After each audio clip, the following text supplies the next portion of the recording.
انسان اپنی زندگی میں سکون تلاش کرتا ہے، مگر اکثر یہ شکایت سننے کو ملتی ہے کہ نماز پڑھنے کے باوجود دل کو وہ اطمینان حاصل نہیں ہوتا جس کا وعدہ کیا گیا ہے۔ بہت سے لوگ نماز ادا تو کرتے ہیں لیکن ان کے دل میں خشوع پیدا نہیں ہوتا۔ وہ جلدی جلدی نماز ختم کر دیتے ہیں اور محسوس کرتے ہیں کہ جیسے کوئی فرض پورا کیا ہو مگر روح کو سکون نہ ملا ہو۔ اصل مسئلہ نماز نہیں بلکہ ہماری توجہ اور نیت کا طریقہ ہوتا ہے۔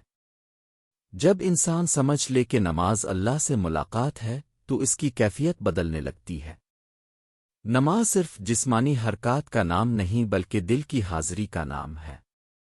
جب انسان دنیا کے خیالات کے ساتھ نماز میں کھڑا ہوتا ہے تو اس کی توجہ بڑھ جاتی ہے۔ شیطان انسان کے ذہن میں مختلف سوچیں ڈال دیتا ہے تاکہ وہ اللہ سے تعلق مضبوط نہ بنا سکے۔ اس لیے سب سے پہلے یہ سمجھنا ضروری ہے کہ نماز میں دل لگانے کے لیے ذہنی تیاری ضروری ہے۔ نماز شروع کرنے سے پہلے چند لمحے سکون سے بیٹھنا دل کو حاضر کر دیتا ہے۔ اکثر لوگ نماز کو روزمرہ کی عادت سمجھ لیتے ہیں جبکہ حقیقت میں یہ روح کی غذا ہے۔ جس طرح جسم کو خوراک کی ضرورت ہوتی ہے اسی طرح روح کو نماز کی ضرورت ہوتی ہے۔ اگر نماز میں احساس نہ ہو تو روح کمزور ہونے لگتی ہے۔ ہمیں نماز کو بوجھ نہیں بلکہ اللہ کی رحمت سمجھنا چاہیے۔ جب نیت بدلتی ہے تو عبادت کا لطف خود محسوس ہونے لگتا ہے۔ انسان جب دنیا کی پریشانیوں میں گھرا ہوتا ہے تو نماز میں بھی وہی خیالات آتے رہتے ہیں۔ اس کا حل یہ ہے کہ نماز کو مسئلوں کا حل سمجھا جائے نہ کہ صرف فرض۔ اللہ نے نماز کو سکون کا ذریعہ بنایا ہے۔ اگر انسان سچے دل سے اللہ کے سامنے کھڑا ہو تو دل کی بے چینی کم ہونے لگتی ہے۔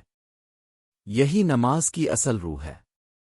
خشوع پیدا کرنے کا ایک طریقہ یہ ہے کہ انسان نماز کے الفاظ کا مطلب سمجھے۔ جب بندہ جانتا ہے کہ وہ کیا پڑھ رہا ہے تو اس کا دل خود بخود متوجہ ہو جاتا ہے۔ بغیر سمجھے الفاظ دہرانے سے اثر کم ہو جاتا ہے۔ اس لیے چھوٹی صورتوں اور اذکار کے معنی سیکھنا نماز کو بدل دیتا ہے۔ بہت سے لوگ جلدی نماز پڑھتے ہیں کیونکہ انہیں لگتا ہے کہ وقت ضائع ہو رہا ہے۔ حقیقت میں یہی جلدی نماز کی تاثیر ختم کر دیتی ہے۔ رسول اللہ نے سکون اور ٹھہراؤ کے ساتھ نماز ادا کرنے کی تعلیم دی۔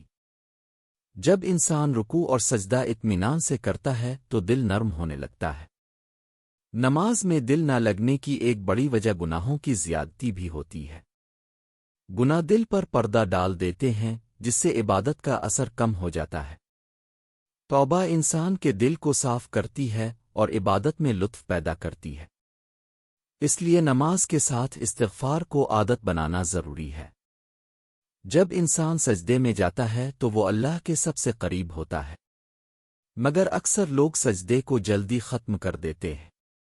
اگر سجدے میں چند لمحے دل سے دعا کی جائے تو انسان روحانی سکون محسوس کرتا ہے۔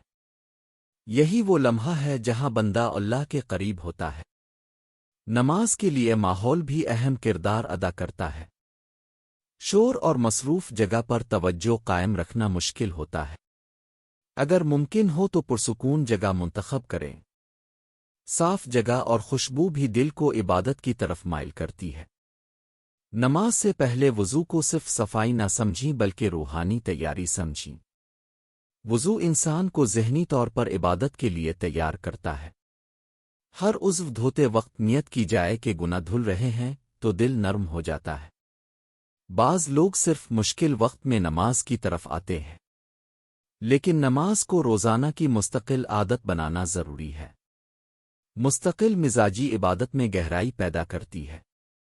جب نماز زندگی کا حصہ بن جائے تو دل خود اس کی طرف مائل ہونے لگتا ہے۔ نماز میں آہستہ قرات کرنا بھی خشوع بڑھاتا ہے۔ جب انسان اپنی آواز سنتا ہے تو توجہ قائم رہتی ہے۔ تیزی سے پڑھنے سے ذہن منتشر رہتا ہے۔ اس لیے آہستہ اور سمجھ کر پڑھنا فائدہ مند ہے۔ اللہ سے بات کرنے کا احساس نماز کو زندہ بنا دیتا ہے۔ اگر انسان یہ سوچ لے کہ اللہ اسے دیکھ رہا ہے تو اس کی کیفیت بدل جاتی ہے۔ یہی احساس عبادت کو خوبصورت بنا دیتا ہے۔ نماز کے بعد فوراً دنیاوی کاموں میں لگ جانا بھی اثر کم کر دیتا ہے۔ چند لمحے ذکر دعا میں گزارنا دل کو سکون دیتا ہے۔ یہی وقت روحانی طاقت بڑھاتا ہے۔ دل کی سختی نماز میں رکاوٹ بنتی ہے۔ قرآن کی تلاوت دل کو نرم کرتی ہے۔ جو شخص روزانہ قرآن سنتا پڑھتا ہے اس کی نماز بہتر ہونے لگتی ہے۔ نماز کو سزا نہیں بلکہ انعام سمجھنا چاہیے۔ اللہ نے بندے کو دن میں 5 بار اپنے قریب آنے کا موقع دیا ہے۔ یہ رحمت ہے جسے اکثر لوگ محسوس نہیں کرتے۔ جب انسان سچے دل سے بہتری کی نیت کرتا ہے تو اللہ اس کی مدد کرتا ہے۔ نماز میں تبدیلی آہستہ آہستہ آتی ہے مگر مستقل کوشش ضروری ہے۔ آخر میں یاد رکھیں کہ کامل نماز ایک دن میں نہیں بنتی۔ صبر، اخلاص اور مسلسل کوشش سے نماز زندگی کا سب سے خوبصورت لمحہ بن جاتی ہے اور انسان حقیقی سکون محسوس کرنے لگتا ہے۔